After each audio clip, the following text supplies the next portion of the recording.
Hello, అందరికీ నమస్తే. రాయలసీమ తెలుగు అమ్మాయి కేరళ వంటలకి స్వాగతం. చూడండి, ఈరోజు మా పాపకి ఒక పాస్తా కావాలని ఆర్డర్ వేసి ట్యూషన్ పోయిందండి. ఇంకా దాని గురించి చేస్తున్నాను. చూడండి, పాస్తాని బాగా పొడిగా ఉడకబెట్టి పెట్టుకున్నాను. దానికి కావాల్సింది 1 teaspoon tomato ketchup, 1 teaspoon hot chilli sauce అనమాట.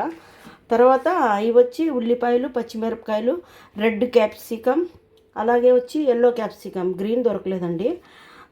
తర్వాత వచ్చి ఇవి వచ్చి రెండు క్యూబులు వచ్చి ఇవి వచ్చి ఇది అండి, ఏమంటారు, చీజ్ అండి. ఇది 2 క్యూబులు వచ్చి. తర్వాత ఇది వచ్చి టమాటో ప్యూరీ అండి, 1 కప్పు, చిన్న కప్పు టమాటో ప్యూరీ. దానికి కావాల్సింది గార్లిక్ జింజర్ పేస్టు. ఇవన్నీ వేసి నేను ఇది పాస్తా చేయబోతున్నానండి. ఇది ఇటాలియన్ స్టైల్ ఏం కాదు, వాళ్ళంతా వైట్ సాసు అవి ఇవి అన్నీ వేస్తారు.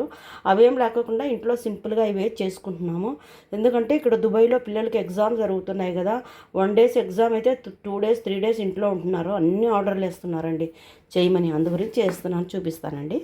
చూడండి, నేను సన్ఫ్లవర్ ఆయిల్ వేసాను అనమాట. నూరు సన్ఫ్లవర్ ఆయిల్ వేసాను. బాగా ఇది వేడి అవుతుంది. వేడి అయిందండి. ఇప్పుడు మనం ఇందులోకి ఈ ఉల్లిపాయలు, పచ్చిమిరపకాయలు వేసుకున్నామండి.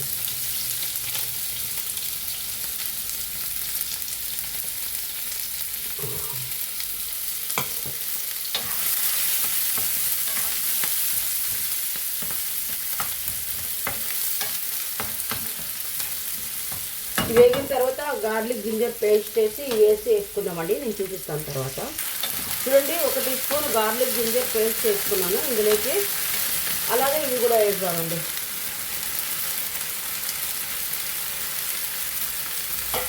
ఇవి వేసిన తర్వాత ఇవి కొంచెం మగ్గాలన్నమాట. బాగా కొంచెం మగ్గిన తర్వాత చూద్దామండి. చూడండి, బాగా వేగిపోయాయి అన్నమాట. ఇందులోకి టమాటో ప్యూరీ వేద్దామండి.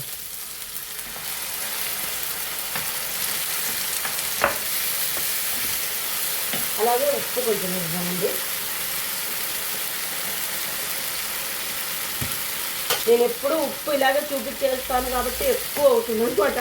అందుకని ఇప్పుడు స్పూన్లో వేసి చూపిస్తున్నానండి. ఇది కొంచెం బాగా టమాటాలు పచ్చి వాసన పోయి బాగా మగ్గాలన్నమాట.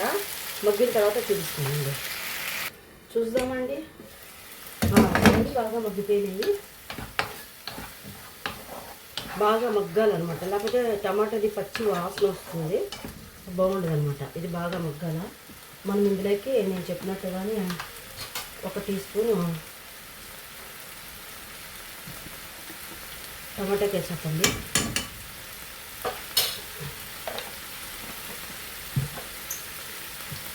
అలాగే 1 టీ స్పూను, అంటే పెద్ద స్పూన్ అండి, ఇది కొంచెమే వేసుకున్నాము. చాలా ఎక్కువ కారం ఉంటుంది అనమాట. ఇది ఇక్కడది అనమాట. ఇది హాట్ సాస్ అనేసి ఇది ఇక్కడ దుబాయ్లో ఇలా దొరుకుతుంది అనమాట.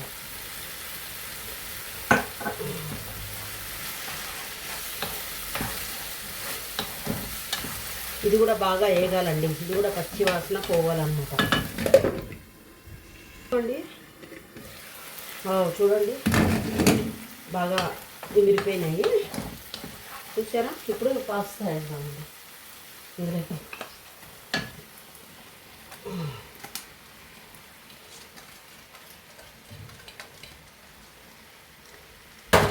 పాస్తా ఉడకబెట్టేటప్పుడే 1 టీ స్పూన్ నూనె వేయాలండి.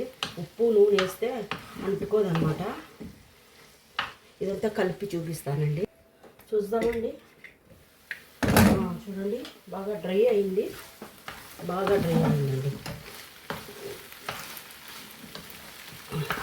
ఇందులోకి క్రీము, మళ్ళీ వచ్చి వైట్ సాసు, ఆ సాసు ఈ సాసు అన్నీ వేస్తారు. ఏం బాగుండదండి.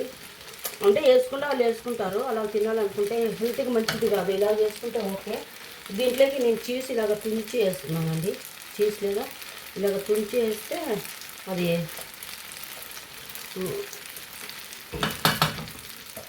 అది దాంట్లోనే ఇది అయిపోతుందండి. చీజ్ ఇలాగ తుంచేసామనుకోండి, దాంట్లోనే కరిగిపోతుంది అనమాట. బాగా ఇలాగ మూత పెట్టేస్తే అది దాంట్లోనే కరిగిపోతుందండి. వేడికి దాంట్లోనే కరిగిపోతుంది. చూద్దామండి. చూడండి, బాగా ఇది అయిపోయింది. ఇంకా దీన్ని కలపడమే, ఇంకేం లేదండి. ఇలాగ కలిపిన తర్వాత ఇదంతా మొత్తం దీంట్లోకి అంటే స్ప్రెడ్ అవుతుంది. అప్పుడు తినడానికి చాలా బాగుంటుందండి. చూడండి ఇంత బాగా అయిందో, చూసారా? ఒకసారి ఇలా చేసి చూడండి, చాలా బాగుంటుంది హెల్దీగా. అంటే బయట పోయి తినే కన్నా ఇలా చేసుకొని తిని పిల్లలకు పెడితే హెల్దీగా ఉంటారు, చాలా బాగుంటుంది కూడా. సరేనండి, చూసేస్తాను. చూడండి ఎంత బాగా అయిందో. ఇలా చేసుకొని తినండి, చాలా బాగుంటుంది. ఇది ఒక్కొక్కరు ఒక్కొక్క స్టైల్లో చేస్తారనమాట. అవన్నీ యూట్యూబ్లో దండిగా చూస్తాం, కానీ వాళ్ళలాగా చేయడానికి అలాంటి సామాన్లన్నీ పట్టని మనకు దొరకవు.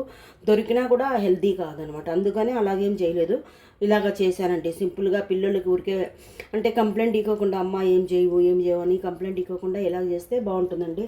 అందుకే వాళ్ళు కోరుకొని సూపర్ మార్కెట్ నుంచి చిన్నవి తీసుకొచ్చుకున్నారనమాట ఇలా చేయమని. అందుకని చేసుకొని తినండి. టేస్ట్ చూడండి ఎలా ఉందో చెప్పండి తప్పకుండా.